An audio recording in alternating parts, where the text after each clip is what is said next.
Welcome to our history class. I am your discussant for today, Rainilyn de la Cruz Rizo, and I am discussing the chapter 13. The chapter 13 is entitled Nation Building in the Americas, but specifically, I will focus upon the topic entitled Expansion of the United States. So here are the topic outline for today. I will be discussing the key events that led to the expansion of the United States, such as the Louisiana Purchase in 1803, Lewis and Clark Expedition in 1804, but also we are going to discuss who were Lewis and Clark and what happened to their expedition. We also have the Adams-Onis Treaty in 1819, Texas annexation and the Manifest Destiny in 1845, the Mexican Cession in 1848, the expansion in North America in 1856, and upon 1865 and 1866, how the slavery ended.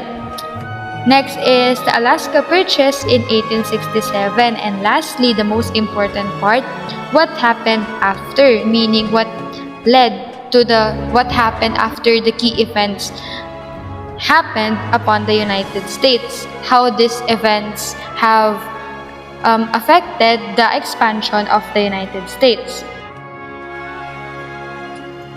So let's start. The United States is the third largest country in the world with a vast territory extending beyond the borders of the contiguous states. To be exact, the United States is made up of 50 states, 9 uninhabited territories, 5 self-governing territories, 1 incorporated territory, and 1 federal district, which is the Washington, D.C. The boundaries of the country haven't changed much in recent years, but the lines on the map have shifted numerous times in history through both negotiation and bloodshed. It has been said that the United States already extended well beyond its original boundaries by the 1820s. Through the Louisiana Purchase of 1803 and treaties with Spain and Britain, the nation's borders moved west to the Rocky Mountains, north to the 49th parallel, and south to Florida and the Gulf of Mexico. These boundaries remained essentially intact until the 1840s, when the United States acquired massive territories in the southwest and on the Pacific coast. The United States of America was created on July 4, 1776, with the Declaration of Independence of 13 British colonies in North America. In the Lee Resolution of July 2, 1776, the colonies resolved that they were free and independent states. The Union was formalized in the Articles of Confederation, which came into force on March 1, 1781, after being ratified by all 13 states. Their independence was recognized by Great Britain in the Treaty of Paris of 1783, which concluded the American Revolutionary War. This effectively doubled the size of the colonies, now able to stretch west past the Proclamation Line to the Mississippi River. This land was organized into territories and then states. Though there remained some conflict with the sea-to-sea grants claimed by some of the original colonies. In time, these grants were ceded to the federal government. A complex of mixed political, social, and economic factors fueled American expansionist sentiment in the 1840s. Many Americans subscribed to the concept of Manifest Destiny. What do we mean by that? The Manifest Destiny is the belief that Providence preordained the United States to occupy as much land on the continent as possible. And as we continue upon our discussion, we will discuss more about what Manifest Destiny is. It has been said that some saw lucrative economic opportunities in the vast stretches of arable land and superb Pacific coast ports. Others dream of the romance of settling uncharted terrain or thought the United States should expand rapidly across the continent before foreign nations could do so. These expansionist yearnings fueled American settlement in Texas and Oregon, the acquisition of which became a principal object of American foreign policy by the 1845. So now let's go upon the key events that led to the expansion of the United States. First, we have the Louisiana Purchase in 1803. It is the first great expansion of the country, came with the Louisiana Purchase of 1803, which doubled the country's territory. Although the southeastern border with Spanish Florida was the subject of much dispute until it and Spanish claims to the Oregon Country were ceded to the U.S. in 1821. The Oregon Country gave the United States access to the Pacific Ocean, though it was shared for a time with the United Kingdom. And how did Napoleon Bonaparte contributed upon the Louisiana Purchase? Napoleon Bonaparte didn't just have a huge impact on Europe, he also altered the course of history in the New World as well. The French general was waging an expensive war in Europe and began to view the Louisiana territory as a burden as well as a potential source of income. He offered up all 828,000 square miles for the famously low price of $15 million. President Thomas Jefferson kicked off the country's westward expansion in 1803 with the Louisiana Purchase, which at some 828 square miles nearly doubled the size of the United States and stretched from the Mississippi River to the Rocky Mountains.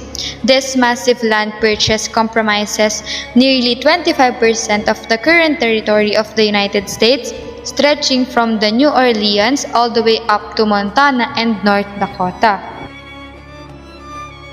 Next is the Lewis and Clark expedition in the 1804. But before we go upon that, let us know who were Lewis and Clark. Lewis was born in Virginia in 1774 but spent his early childhood in Georgia. He returned to Virginia as a teenager to receive his education and graduated from college in 1793. He then joined the Virginia State Military, where he helped to put down the Whiskey Rebellion and later became a captain in the U.S. Army. At the age of 27, he became personal secretary to President Thomas Jefferson. And William Clark was born in Virginia in 1770 but moved with his family to Kentucky at the age of 15. At the age of 19, he joined the state military and then the regular army, where he served with Lewis and was eventually commissioned by President George Washington as a lieutenant of the infantry. Now let's discuss upon what happened to Lewis and Clark expedition. The Lewis and Clark expedition began in 1804 when President Thomas Jefferson tasked Meriwether Lewis with exploring lands west of the Mississippi River that comprise the Louisiana Purchase. Lewis chose William Clark as his co-leader for the mission. The excursion lasted over 2 years. Along the way, they confronted harsh weather, unforgiving terrain, treacherous waters, injury, starvation, disease, and both friendly and hostile Native Americans. Nevertheless, the approximately 18,000-mile journey was deemed a huge success and provided new geographic, ecological, and social information about previously uncharted areas of the North America. Next, we have the Adams-Onis Treaty in 1819. Spanish explorers first established a presence in Florida as far back as 1565. But 250 years later, Spain had done little to cement its foothold in the region. The Spanish realized they were in poor position to defend Florida should the U.S. decide to seize it. In 1819, the Secretary of the State, John Quincy Adams, negotiated with the signing of the Florida Purchase Treaty, which officially transferred Florida to the United States. After years of negotiation, there was no official cost of purchase, but the U.S. government agreed to assume approximately 5 million of claims by U.S. citizens against Spain. In 1845, we have the Texas Annexation. The newly created Republic of Texas, which broke away from Mexico and the Texas Revolution, was peacefully annexed by the United States in 1845. In one fell swoop, the U.S. acquired 389,000 square miles of former Mexican territory. The annexation of the Republic of Texas in 1845 led directly to the Mexican-American War, after which the victorious United States obtained the northern half of Mexico's territory, including what was quickly made the state of California. However, as the development of the country moved west, the question of slavery became more important, with vigorous debate over whether the new territories would allow slavery, and events such as the Missouri Compromise and Bleeding of Kansas. The Manifest Destiny phrase coined in 1845 is the idea that the United States is destined by God. Its advocates believe to expand its dominion and spread democracy and capitalism across the entire North American continent. The philosophy drove 19th century U.S. territorial expansion and was used to justify the forced removal of Native Americans and other groups from their homes. The rapid expansion of the United States intensified the issue of the slavery as new states were added to the Union, leading to the outbreak of the Civil War. Next is the Mexican Cession in 1848. What happened in that particular era?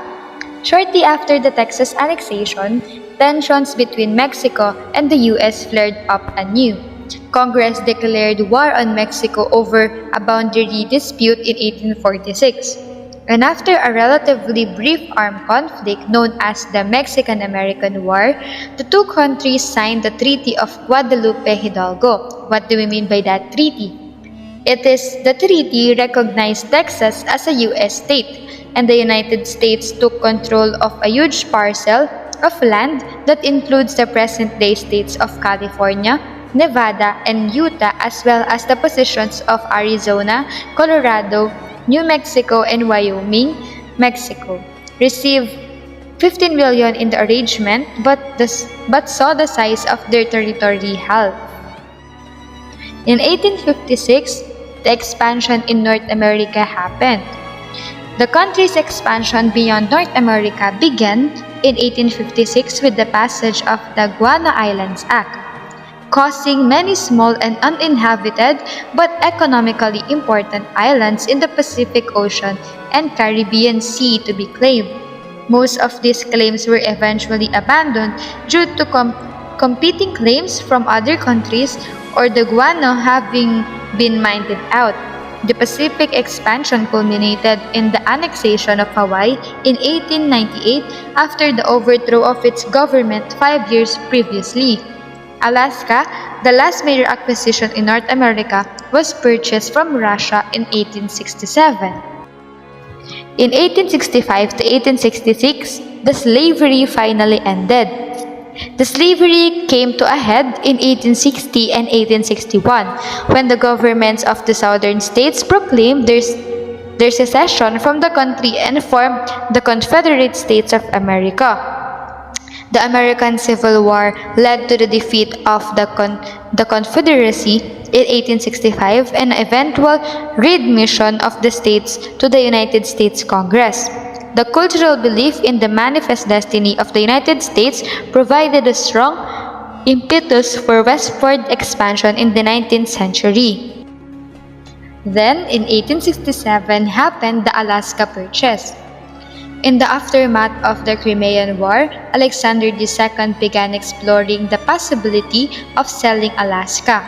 Similar to Spanish foothold in Florida earlier in the century, the Russian Emperor recognized the possibility of American incursions into the territory, which they were not in a good position to defend against. After an all-night negotiation session on March 30, 1867, Alaska was sold to the United States for $7.2 million, the equivalent of $109 million in 2018. Alaska officially became a state in 1959. So, after all the key events that led to the expansion of the U.S., what happened after all that events? The U.S. expansion happened across the Pacific, fundamentally changed the global position of the United States. In 1800s, the United States held closely to George Washington's advice to avoid entangling alliances. while pursuing foreign relations based upon trade, support for the independence of Cuba from the Spanish Empire, and the sinking of the U.S. Maine led to the Spanish-American War in 1898, in which the United States gained Guam, Puerto Rico, and the Philippines, and occupied Cuba for several years. American Samoa was acquired by the United States in 1900 after the end of the Second Samoan Civil War. By the 1900s, the United States was recognized a world power with substantial commercial, political, and military interests and territorial holdings throughout the Pacific region. Maritime expansion led to the proclamation of an open door policy for China in 1899 to 1900s and set the stage for much greater involvement in local and regional politics and trade during the early 20th century. So that's all for our discussion for today. Hope that you learned something. And if you have any questions or clarification, kindly message me in all my social media accounts. And these are the references that I have used for me to be able to gain this knowledge that I have discussed for today. Thank you for listening.